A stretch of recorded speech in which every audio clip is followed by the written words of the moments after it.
여러분, 혹시 잠을 쫓으려고 머리카락을 천장에 묶고 졸릴 때마다 송곳으로 자기 허벅지를 찔렀다는 이야기 들어보셨나요? 아니, 이게 대체 무슨 소리일까요? 수백 년 전 고전 삼자경에 나오는 어떻게 보면 좀 극단적이기까지 한 이 공부법에요. 사실은 오늘을 사는 우리에게 꼭 필요한 자기 극복의 뒤에가 숨어 있다면 믿으시겠어요? 지금부터 그 비밀을 함께 파헤쳐 보겠습니다. 네, 맞습니다. 믿기 힘드시겠지만 이게 실제로 전해져 내려오는 이야기예요. 근데 정말 단순히 잠 좀 안 자려고 그랬을까요? 글쎄요. 어쩌면 그 끔찍한 고통 뒤에는 우리가 생각지도 못했던 훨씬 더 큰 목적이 있었던 건 아닐까요? 자, 그 방법이라는 게 정말 충격적입니다. 첫 번째는요, 꾸벅꾸벅 졸음이 오면 머리카락이 확 당겨져서 잠이 깨도록 자기 머리채를 천장 대들보에 묶는 겁니다. 그리고 두 번째는 잠이 올 때마다 날카로운 송곳으로 허벅지를 쿡 찔러서 정신을 차리는 거죠. 와, 정말 상상만 해도 아찔한데요. 도대체 이런 이야기가 어디서 나온 걸까요? 놀랍게도 이 충격적인 이야기의 출처는 바로 삼자경이라는 책입니다. 이게 그냥 어떤 사람의 유별난 행동 그런 게 아니라는 거죠. 수백 년 동안 아이들의 인성교육을 위해서 꼭 읽어야 할 필독서로 여겨졌던 아주 중요한 고전에 담긴 깊은 가르침이라는 겁니다. 네, 바로 이 구절입니다. 한문 원문을 한번 보실까요? 두혈량, 추자고, 피불교, 작은 고. 바로 이 8글자 안에 오늘 우리가 이야기할 자기 극복에 대한 모든 지혜가 다 담겨 있다고 해도 과언이 아닙니다. 우리말로 읽으면 두현양, 추자고, 피불교, 작은 고인데요. 여기서 아주 중요한 게 이 문장이 딱 두 부분으로 나뉜다는 거예요. 앞에 4글자는 우리가 봤던 그 충격적인 행동에 대한 거고요. 그리고 뒤에 4글자는 그 행동의 진짜 의미, 바로 본질을 설명합니다.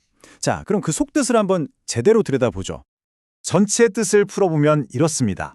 머리카락을 대들보에 묶고 송곳으로 허벅지를 찔렀다.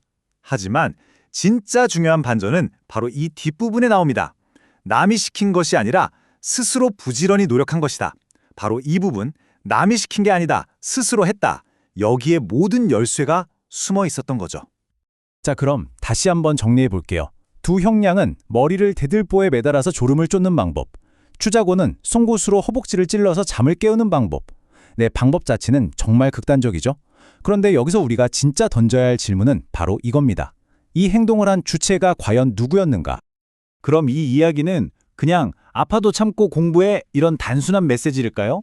절대 아닙니다. 이 이야기의 진짜 핵심은요, 그 끔찍한 고통 그 자체가 아니에요. 그보다 훨씬 중요한 건 왜 그 고통을 스스로 선택했는가? 바로 그 힘에 있습니다. 그 비밀은 바로 작은 고라는 3글자에 있었습니다. 스스로 자, 부지런할 끈, 쓸고. 풀이하면 스스로 부지런히 고생했다는 뜻이에요. 이건 누가 억지로 시킨 벌이나 고문 같은 게 아니었다는 거죠. 정말 중요한 목표가 있었기 때문에 그걸 이루기 위해서 스스로 선택한 노력이었던 겁니다. 그러니까 포인트는 고통이 아니라 바로 자발성에 있었던 거예요. 우리가 이런 걸 뭐라고 부르죠? 맞습니다. 바로 동양 철학의 아주 중요한 개념인 극기라고 합니다. 이길 극의 몸기. 말 그대로 내 자신을 이겨낸다는 뜻이죠. 그냥 편하게 있고 싶다, 놀고 싶다, 자고 싶다 이런 본능적인 욕구를 더 중요한 목표를 위해서 내 의지로 딱 컨트롤하는 힘. 삼자경이 우리에게 진짜 말하고 싶었던 지혜는 바로 이거였던 겁니다. 자, 그런데요. 이게 수백 년 전 옛날 이야기일 뿐일까요? 21세기를 사는 우리랑은 전혀 상관없는 걸까요? 저는 아니라고 생각합니다. 사실 잘 생각해보면 우리도 모르는 사이에 각자 자기만의 방식으로 머리카락을 묶고 허벅지를 찌르며 살고 있거든요. 한번 생각해보세요. 아침에 조금이라도 일찍 일어나려고 일부러 알람 시계를 저 멀리 침대에서 일어나야만 끌 수 있는 곳에 두는 분들 계시죠? 바로 그게 현대판 듀올량 아니겠어요? 머리카락을 묶는 물리적인 고통은 없지만 5분만 더 하는 이 달콤한 유혹을 이겨내려고 스스로 장치를 만드는 거잖아요. 똑같은 원리죠. 이런 건 어떠세요? 진짜 공부해야 되는데 자꾸만 스마트폰에 손이 갈 때 일부러 게임 앱을 못하게 막아두는 어플을 까는 거예요. 이게 바로 21세기형 추자고인 거죠. 송곳으로 찌르는 아픔 대신에 지금 당장 누릴 수 있는 그 재미를 포기하는 일종의 정신적인 결단이 필요한 거니까요. 결국 이겁니다. 방독이 중요한 게 아니에요. 옛날처럼 머리카락을 대들보에 묶든 요즘처럼 스마트폰 앱을 잠그든 그건 그냥 도구일 뿐이죠. 진짜 중요한 건 딱 하나. 편안함이라는 그 강력한 유혹을 내 의지로 이겨내 본다는 것. 바로 그 경험 자체가 핵심인 겁니다. 자, 그렇다면 이제 여러분께 한번 질문을 드려볼게요. 여러분의 그 안락함을 딱 깨우고, 이러면 안 되지. 정신 차리게 해서 더 나은 나로 나아가게 만드는 거. 여러분만의 송곳은 대체 뭔가요? 가만 보면 우리가 이겨내야 할 것들이 참 많죠.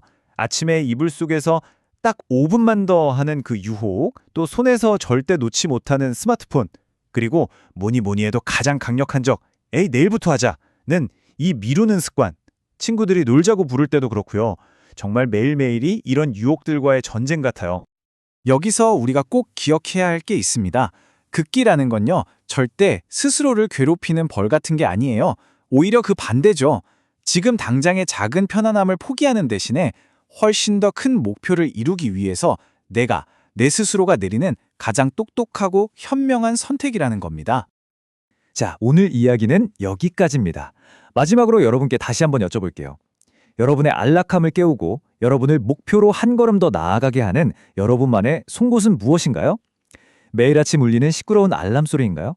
아니면 빽빽하게 적어놓은 오늘의 할 일 목록? 어쩌면 그 누구도 모르는 나 자신과의 굳은 약속일 수도 있겠죠. 한번 곰곰이 생각해보시는 시간을 가졌으면 좋겠습니다.